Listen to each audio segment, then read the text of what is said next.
আসসালামু আলাইকুম প্রিয় দর্শক, সবাইকে স্বাগত জানাই শরণার্থী আপডেটের আজকে ভিডিওতে। যারা দেখছেন এই ভিডিওটি দেশ থেকে এবং প্রবাস থেকে, আপনারা দেখছেন এই ভিডিওটি ইউটিউব চ্যানেল, ফেসবুক পেজ, দুই প্ল্যাটফর্ম থেকে প্রতিদিনের আপডেট তথ্য প্রতিদিন জানতে পারবেন যদি আপনি আমাদের চ্যানেলটি সাবস্ক্রাইব করে ফেসবুক পেজটি লাইক ফলো করে আমাদের সাথে যুক্ত থাকেন। আপনি কোন দেশ থেকে এই ভিডিওতে যুক্ত হয়েছেন তাও কমেন্টস করে জানিয়ে যাবেন। আপনার কাছে অভিবাসীদের কোনো তথ্য ইনফরমেশন থাকলে তাও জানাতে পারেন। ডিসেম্বর মাসের 16 তারিখ শিয়াওয়াজ গ্রিস ওয়ার্ল্ডে শিয়া আই সর্বশেষ এক্স হ্যান্ডেলে দেওয়া বার্তায় একটি দুঃখজনক তথ্য শেয়ার করেছে। যে সকল বাংলাদেশিরা অবৈধভাবে ইতালিতে যাওয়ার চেষ্টা করেন, নিঃসন্দেহে তাদের জন্য একটি খারাপ খবর হতে পারে। এটি কেন খারাপ খবর তা বিস্তারিত জানাচ্ছি। আগে তাদের যে কর্মীরা রয়েছে তাদের এক্স হ্যান্ডেলে দেওয়া যে টুইটগুলো ছিল তা আপনাদের সাথে শেয়ার করছি। কর্মরত ব্যক্তিরা পৃথক পৃথক বার্তা শেয়ার করেছে তাদের টুইটার হ্যান্ডেলে। এখানে একটি আর্টিকেল প্রকাশ করেছে। নাগরিকত্ব শিয়া আইয়ের জাহাজের স্পন্সরশিপ বাতিল করেছে, যেটি গ্রিস ওয়ার্ল্ড, যেটি একটি সংস্থা ছিল। মূলত ভূমধ্যসাগরে শরণার্থী উদ্ধার করতে যে খাওয়ার, মেডিসিন, তেলের প্রয়োজন হয় তারা এই এনজিও সংস্থাটি বা শিয়া আইকে দিত, যার বিনিময়ে ভূমধ্যসাগরে নৌকাডুবির মতো ঘটনাগুলো থেকে শরণার্থীদেরকে তারা উদ্ধার করত এবং নিরাপদে ইতালিতে পাঠাতো। এখন এই এনজিও সংস্থাটির আবারও একটি স্পন্সরশিপ, বিভিন্ন লোকের অর্থের জন্য অপেক্ষা করতে হবে। আর ততদিন আমরা ভূমধ্যসাগরে তাদের কার্যক্রম থেকে বঞ্চিত হচ্ছি। নিঃসন্দেহে এটি একটি বড় প্রভাব ফেলবে যে সকল লোকজন বর্তমান সময়ে ভূমধ্যসাগর পাড়ি দিয়ে ইতালিতে যাওয়ার চেষ্টা করছে। এদিকে ভূমধ্যসাগরে শরণার্থী উদ্ধার, বিপদগ্রস্ত শরণার্থীদের নিয়ে বেশ কিছু তথ্য শেয়ার করেছে লুইস মিশেল তাদের এক্স হ্যান্ডেলে দেওয়া বার্তায় নিশ্চিত করেছে বর্তমান ভূমধ্যসাগরের পরিস্থিতি। লুইস মিশেল বলেছে, মাল্টা থেকে 80 মাইল দূরে আমরা একটি নৌকা খুঁজে পেয়েছি, যে নৌকাটিতে আগুন জ্বলছিল, যেটি ভিডিওর আরও একবার দেখিয়ে নিয়ে আপনাদেরকে দেখতে পাচ্ছেন।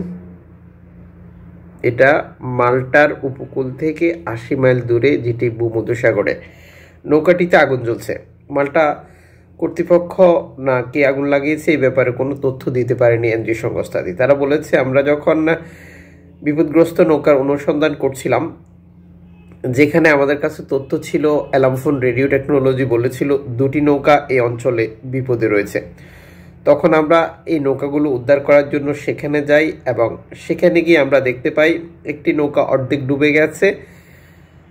আমরা নৌকাটিকে কোনো মতে ধরার চেষ্টা করছিলাম, কিন্তু আমরা সেটাকে ধরতে পারিনি, কারণ লিবিয়ান কোস্টগার্ড আমাদেরকে সেখান থেকে জোর করে তাড়িয়ে দিয়েছে।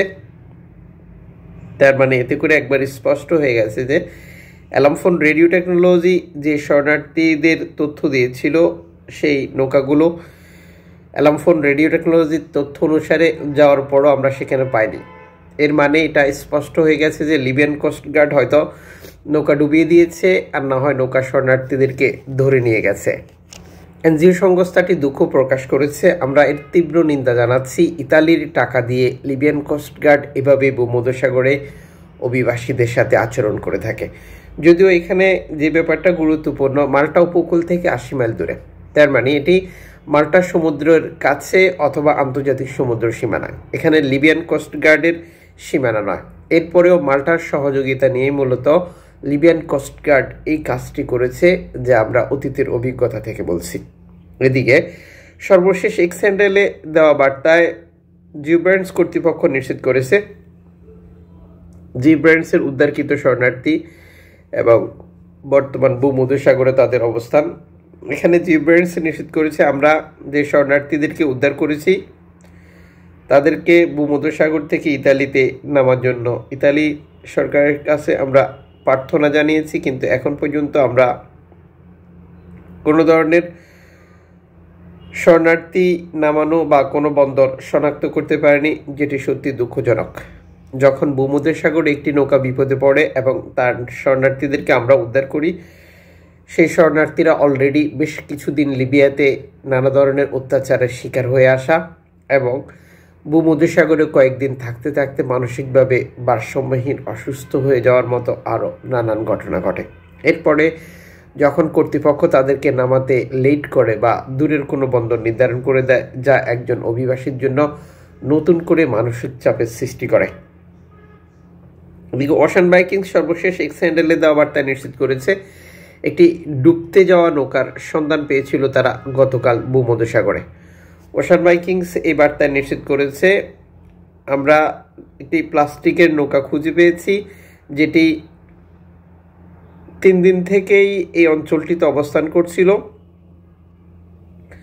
প্লাস্টিকের নৌকাটিতে সর্বশেষ তথ্য অনুযায়ী শরণার্থীর সংখ্যা এবং বর্তমান পরিস্থিতি তারা বলেছে যে আমরা কিছুই খুঁজে পাইনি। এই অভিবাসীদের ভাগ্যে কি ঘটেছে আমরা জানি না, বা এই অভিবাসীরা বর্তমান কোথায় আছে সেটিও জানা আমাদের পক্ষে সম্ভব হয়নি।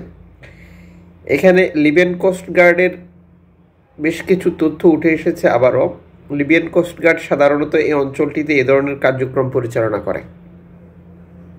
সর্বশেষ ওশান ভাইকিংসের তথ্য অনুযায়ী ভূমধ্যসাগরে 2024 সালে এই রিপোর্ট পাওয়া পর্যন্ত 1617 জনের মৃত্যু হয়েছে। এই প্রতিবেদনে তারা নিশ্চিত করতে পারেনি কোন জাতীয়তার কতজন অভিবাসী ছিল। এভাবেই কাজ করে যাচ্ছে লিবিয়ান কোস্টগার্ড ইতালির টাকা দিয়ে অভিবাসীদের বিরুদ্ধে। এদিকে অ্যালামফোন রেডিও টেকনোলজি সর্বশেষ এক্স হ্যান্ডেলে দেওয়া বার্তায় আরও একটি নৌকা বিপদে পড়ার তথ্য প্রকাশ করেছে। এখানে যে লোকেশনটা দেখাচ্ছে, লোকেশন অনুযায়ী নৌকাটির অবস্থান ছিল। এখানে অ্যালামফোন রেডিও টেকনোলজি যে বার্তা দিয়েছে সেখানে বলেছে যে আমরা একটি বিপদগ্রস্ত নৌকার সন্ধান পেয়েছিলাম যাদেরকে উদ্ধার করার জন্য একটি বাণিজ্যিক জাহাজ ছিল সেখানে। এই বাণিজ্যিক জাহাজ নৌকাটির শরণার্থীদেরকে উদ্ধার করবে, যে জন্য আমরা তাদের কাছে বার্তা পাঠিয়েছি। নৌকাটিতে 37 জন অভিবাসী ছিল, যেটি লিবিয়া থেকে ছেড়ে আসা। বর্তমান সময়ে সাগরের আবহাওয়া পরিস্থিতি ভালো নেই। আমরা গত কয়েকদিন থেকে আপনাদেরকে তথ্য দিয়ে যাচ্ছি, যার কয়েকটি উদাহরণ আপনারা এরই মধ্যে পেয়ে গেছেন। ভূমধ্যসাগর অতিক্রম করে লিবিয়া থেকে ইতালি যাওয়ার পথে নৌকাগুলোর বিপদের খবর। এদিকে অ্যালামফোন রেডিও টেকনোলজি আরও একটি বার্তা নিশ্চিত করেছে। প্রথম আমাদের সাথে নৌকাটি যোগাযোগ করেছিল 15 তারিখে। এর 12 ঘন্টা পর আমরা নৌকাটিকে হারিয়ে ফেলেছি। নৌকাটির বর্তমান অবস্থা কোথায় আমরা জানি না। সর্বশেষ তথ্যে সেটা নিশ্চিত করতে পারিনি আমরা।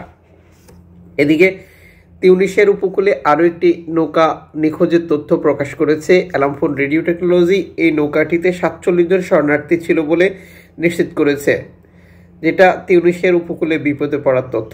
অ্যালামফোন এই নৌকাটিকে সাহায্য করার জন্য তিউনিসের কর্তৃপক্ষ এবং মাল্টা কর্তৃপক্ষের কাছে বার্তা পাঠিয়েছে, যদিও এই প্রতিবেদনে তারা যুক্ত করতে পারেনি যে তাদেরকে কেউ উদ্ধার করেছিল কিনা।